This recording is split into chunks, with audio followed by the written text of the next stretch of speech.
नमस्कार फ्रेंड्स, मैं आपकी दोस्त, आपकी कोच, आपकी होस्ट एडवोकेट प्रज्ञा भूषण आज हाजिर हूँ एक ऐसे सवाल को लेकर के जो मेरे कमेंट बॉक्स में आजकल बहुत ज़्यादा आता है कि मैम अथॉरिटीज़ की जो लीज होल्ड प्रॉपर्टीज़ होती हैं उसके बारे में कुछ डिटेल में बताइए। जो लीज होल्ड प्रॉपर्टी है वो हमें खरीदनी चाहिए, नहीं खरीदनी चाहिए? अगर हम लीज होल्ड प्रॉपर्टी खरीद रहे हैं तो हमें क्या प्रिकॉशंस लेनी चाहिए? तो आज मैं कुछ एग्जांपल्स देके नोएडा, ग्रेटर नोएडा या हुडा की प्रॉपर्टीज़ या municipal corporation of Faridabad MCF की प्रॉपर्टीज़ को के एग्जांपल्स देके आपको समझाऊंगी कि एग्जैक्टली लीज होल्ड प्रॉपर्टीज़ क्या होती है, किस तरह की प्रिकॉशंस रखनी है उसको लेते वक्त, कौन सी लीज होल्ड प्रॉपर्टीज़ आपको लेनी चाहिए, कौन सी नहीं लेनी चाहिए, क्या चीज़ें ध्यान में रखनी चाहिए प्रॉपर्टी लेते वक्त। तो आज इन सारी चीज़ों को हम डिस्कस करने वाले हैं। अगर आप फर्स्ट टाइम मेरे चैनल पे आए हैं तो फटाफट से इसे सब्सक्राइब कर लीजिए ताकि इस तरह के यूजफुल वीडियोस आपको रेगुलरली मिलते रहें। कोई भी नए वीडियो का अपडेट आपसे मिस ना हो उसके लिए बेल आइकन ज़रूर प्रेस कर लीजिएगा। तो दोस्तों, बात करते हैं लीज होल्ड प्रॉपर्टीज़ की। तो सबसे पहले हमें समझना होगा कि लीज का मतलब क्या है।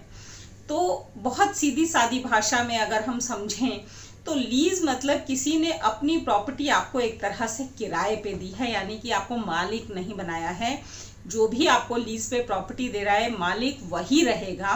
आपको केवल प्रॉपर्टी इस्तेमाल करने का हक दिया जा रहा है। हाँ, लेकिन इसमें थोड़ा सा फर्क, अगर नॉर्मल किराएदारी, रेंटल या फिर लाइसेंस से अगर फर्क देखा जाए तो लीज डीड जो है जिसके भी फेवर में होती है वो आगे किसी और को अपनी लीज होल्ड राइट्स ट्रांसफर कर सकता है अथॉरिटी की प्रॉपर्टीज के मामले में। जबकि अगर आप कोई प्रॉपर्टी किराए पे ले रहे हैं या प्राइवेट लीज ले रहे हैं या किसी और लाइसेंस ले रहे हैं तो ऐसे में आपको अपने जो लीज जो किराएदारी के राइट्स हैं वो आगे सबलेट करने का कोई हक नहीं होता है।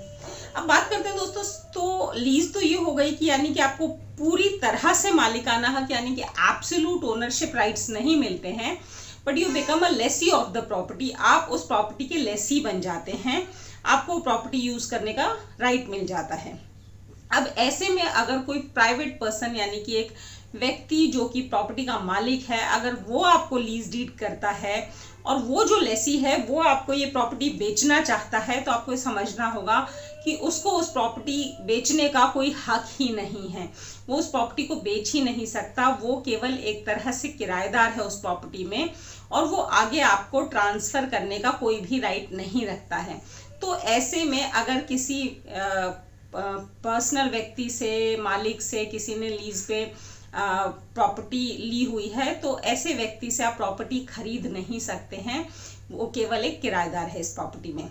यही अगर कोई अथॉरिटी, गवर्नमेंट अथॉरिटी जो है वो प्रॉपर्टी की लेसर है, वो मालिक है और वो प्रॉपर्टी किसी व्यक्ति को लीज पे देती है, तो सबसे पहली चीज तो ये समझनी होगी कि जब भी वो किसी को प्रॉपर्टी लीज पे देती है और अगर उसे आगे ट्रांसफर करने का हक देती भी है तो लीज डीड में ज्यादातर में अक्सर ये क्लॉज होता ही है कि जो भी व्यक्ति जो कि लेसी है, जिसने लीज पे प्रॉपर्टी गवर्नमेंट अथॉरिटी से ली हुई है, वो ये प्रॉपर्टी आगे ट्रांसफर करने से पहले, किसी और व्यक्ति को बेचने से पहले अपने लीज होल्ड राइट्स सबसे पहले अथॉरिटी की परमिशन लेगा, यानी कि परमिशन टू ट्रांसफर होता है।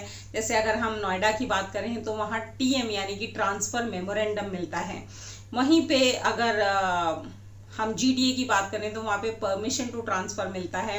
काफ़ी सारी अथॉरिटीज़ में रिटन परमिशन मिलती हैं कि आप अगर किसी और को प्रॉपर्टी अपने लीज होल्ड राइट्स ट्रांसफर करना चाहते हैं तो आपको पहले अथॉरिटी से परमिशन लेनी ही है और खरीदने के बाद लीज होल्ड राइट्स जो है अपना नाम म्यूटेशन भी अथॉरिटी के रिकॉर्ड्स में जरूर करवा लेना है ताकि आपके मालिकाना हक साबित करने में कोई दिक्कत ना आए।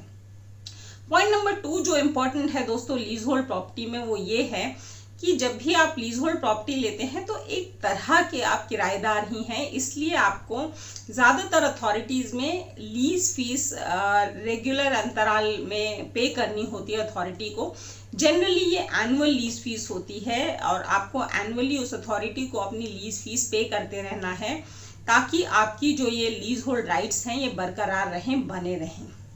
पॉइंट नंबर 3 की अगर बात करें दोस्तों कि ये जो लीज होल्ड राइट्स हैं अथॉरिटी में, वैसे तो ज़्यादातर में परपेचुअल लीज होल्ड राइट्स हैं। परपेचुअल का अगर एग्जैक्ट हम हिंदी अनुवाद करें तो वो होता है हमेशा के लिए, फॉर एवर।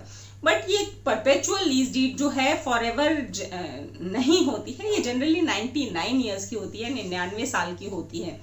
तो ऐसे में आपको चेक कर लेना चाहिए कि जो आपका ओरिजिनल लेसर था, जब पहली बार अथॉरिटी ने लीज डीड की थी तो वो किस समय की थी। सपोज कीजिए कि 60 साल उस समय में ऑलरेडी बीत चुके हैं, तो यानी कि आपके 99 ईयर्स होने में केवल 39 ईयर्स और बचे हुए हैं।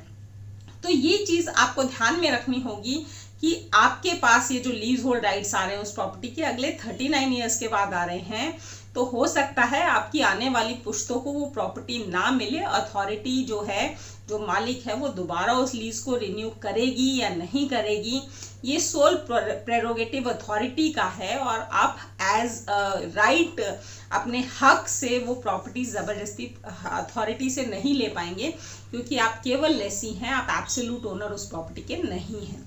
तो इस चीज़ का बहुत ख्याल रखना है। पॉइंट नंबर 4 दोस्तों, कि अक्सर हमने देखा है, खास करके जहाँ पे इंडस्ट्रियल लैंड अथॉरिटी ने दे रखा हो लीज पे, वहाँ पे जो लीज है वो इवन परपेचुअल नहीं होती है, 99 ईयर्स की ज़्यादातर में नहीं होती है, वो 20 साल 25 साल या 30 साल की ही होती है।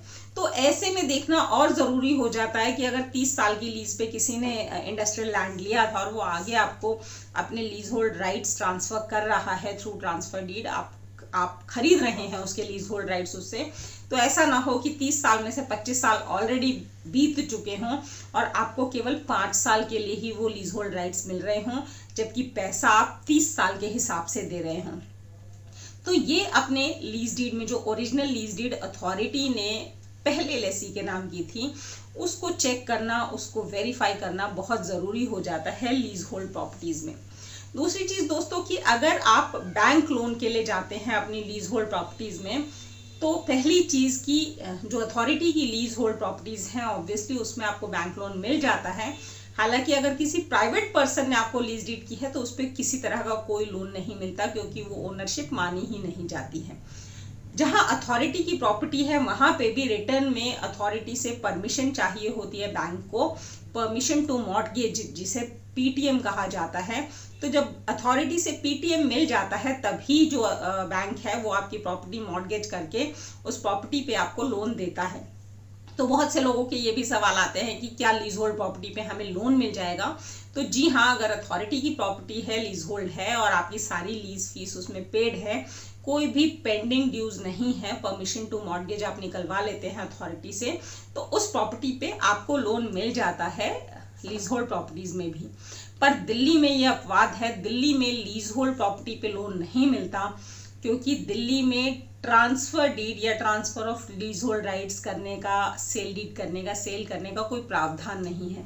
तो ऐसे में अगर आज कोई बोरोवर जो है, जो लोन ले रहा है, उधार ले रहा है बैंक से, वो डिफॉल्टर हो जाता है, तो बैंक उस प्रॉपर्टी को बेच नहीं पाएगा, क्योंकि ट्रांसफर डीड कर ही नहीं पाएगा उस पर्टिकुलर प्रॉपर्टी पे। तो ऐसे में दिल्ली में लीज होल्ड प्रॉपर्टीज़ में लोन नहीं मिलता है।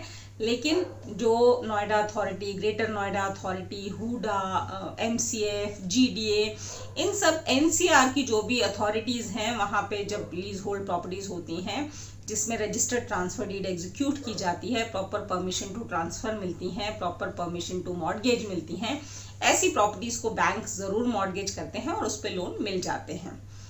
तो ये था दोस्तों लीज होल्ड प्रॉपर्टीज़ के बारे में। अगर इसके अलावा भी लीज होल्ड प्रॉपर्टीज़ को लेकर के आपके मन में कोई सवाल हो, कोई संशय हो, कोई शंका हो, तो आप ज़रूर मुझसे पूछ सकते हैं। मिलते हैं मेरे नेक्स्ट वीडियो में, तब तक के लिए थैंक यू, धन्यवाद, नमस्कार, शब बखैर।